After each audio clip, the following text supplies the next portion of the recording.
సున్నా వంటి మీ జీవితమును మన్నాతో నింపే మధుర కీర్తన, రోజుకో కీర్తన, చింతలను పోగొట్టే దీవెన. డిసెంబర్ 29. నేటి మన ధ్యాన భాగము 148వ కీర్తన 1 నుండి 14 వచనాలు. యెహోవాను స్తుతించుడి, ఆకాశవాసులారా యెహోవాను స్తుతించుడి, ఉన్నత స్థలముల నివాసులారా ఆయనను స్తుతించుడి. ఆయన దూతలారా మీరందరూ ఆయనను స్తుతించుడి. ఆయన సైన్యములారా మీరందరూ ఆయనను స్తుతించుడి. సూర్యచంద్రులారా ఆయనను స్తుతించుడి.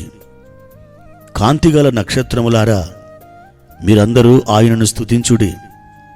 పరమాకాశములారా, ఆకాశం పైనున్న జలములారా ఆయనను స్తుతించుడి.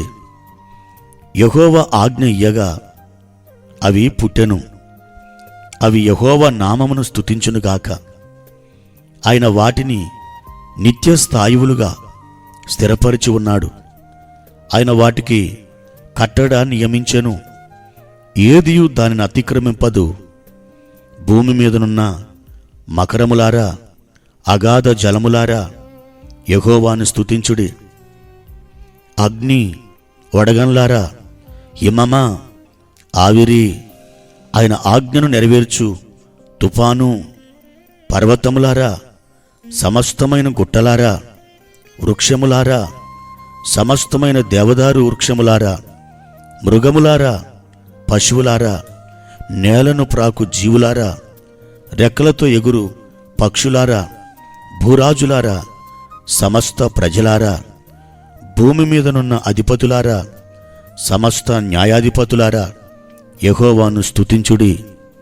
యవనులు, కన్యలు, వృద్ధులు, బాలురు అందరును యెహోవా నామమును స్తుతించుదురుగాక. ఆయన నామం మహోన్నతమైన నామము. ఆయన ప్రభావము భూమి ఆకాశములకు పైగానున్నది. ఆయన తన ప్రజలకు ఒక శృంగమును హెచ్చించి ఉన్నాడు. అది ఆయన భక్తులకందరికీ, ఆయన చెంతజేరిన జనులకు ఇశ్రాయేలులకును ప్రఖ్యాతికరముగానున్నది. యెహోవాను స్తుతించుడి.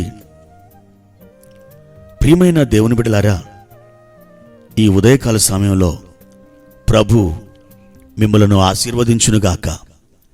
ఎలా ఉన్నారు? బాగున్నారు కదా? ఆయన అద్భుతమైన నడిపింపును ఈ దినమున మీకు దయచేస్తాడు. ధైర్యముగా ఉండండి. నిబ్బరమైన మనసుతో ముందుకు అడుగులు వేయండి.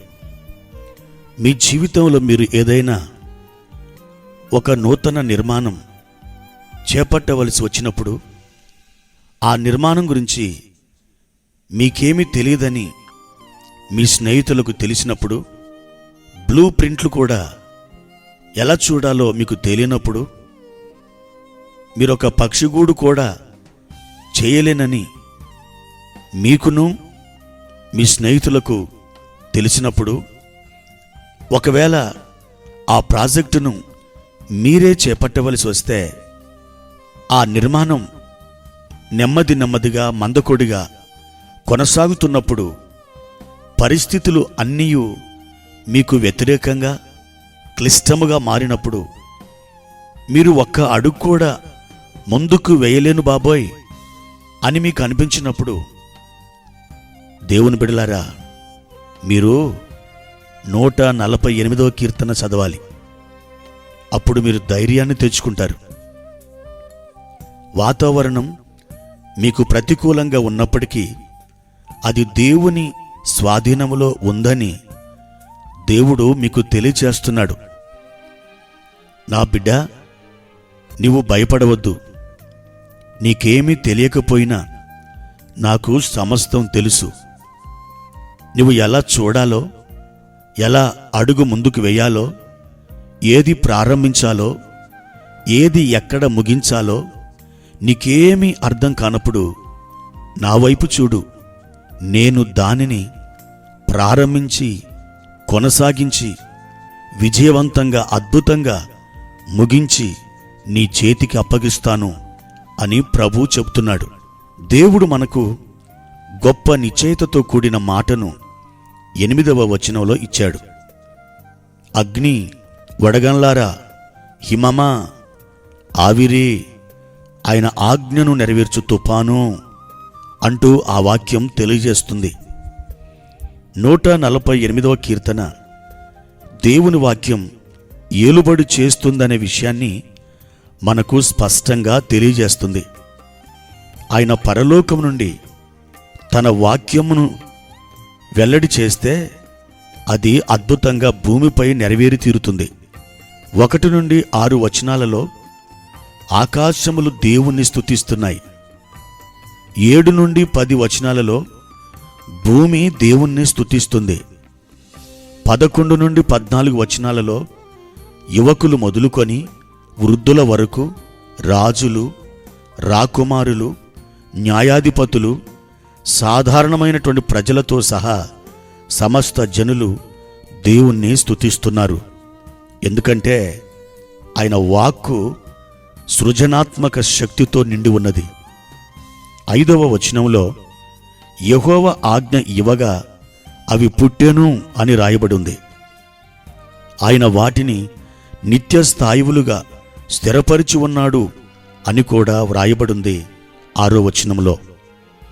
దేవుడి లోకాన్ని ఏకాభిప్రాయంతో నడిపించడం లేదు గాని తన ఆజ్ఞ చేతనే నడిపిస్తున్నాడు.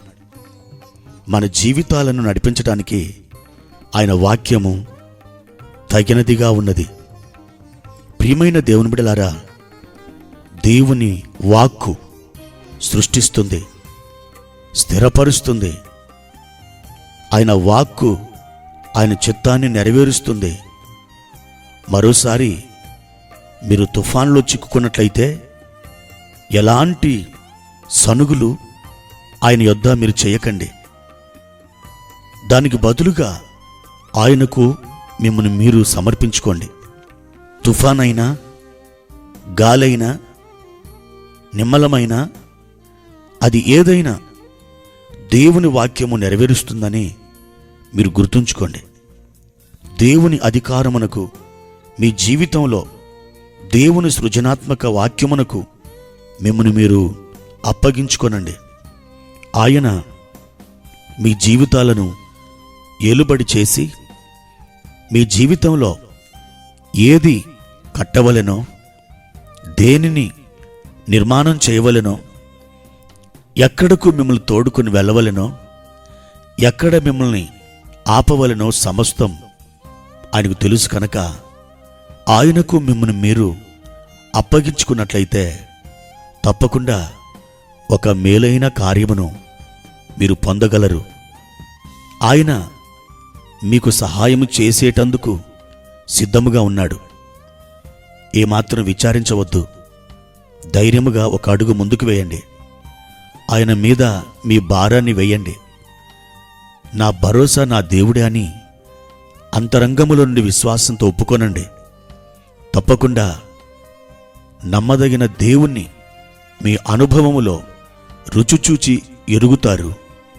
అటువంటి కృప దేవుడు మీకు దయచేయునుగాక. ప్రార్థన. ప్రియమైన తండ్రి, మీ పరిశుద్ధమైన నామానికి వందనములు ప్రభువా. మా జీవితాల్లో నూతనమైన నిర్మాణం చేపట్టడానికి మీరు ఇష్టపడుతున్నారు.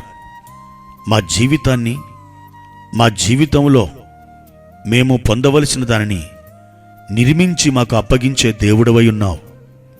మా దేవా, నీవు తప్ప ఈ విధంగా చేయగలిగిన వారు లేరు. మమ్మలను మేము మీ ప్రశస్తమైన హస్తములకు అప్పగించుకుంటున్నాం. మీరు మమ్మల్ని మీ చిత్తానుసారంగా మేలు పొందేటందుకై నడిపిస్తారని నిరీక్షణతో ప్రార్థిస్తున్నాం. మా నాయన, మా జీవితములకు నీవే రాజువు, నీవే దేవుడవు కనుక మీరు మా ద్వారా మహిమ పొందుతారు. మమ్మలను నీ కృపచేత నిలబెట్టి స్థిరపరుస్తారు. అందును బట్టి మీకు స్తోత్రములు చెల్లించుకుంటున్నాం. తండ్రి, మమ్మలను బలపరిచి పాతవి గతించిపోవునట్లు చేసి సమస్తమును మా జీవితంలో నూతనముగా మార్చి మాకు అనుగ్రహించుమని యేసుక్రీస్తు నామములో ఈ ప్రార్థన అడిగి వేడుకుంటున్నాము తండ్రి. ఆమెన్.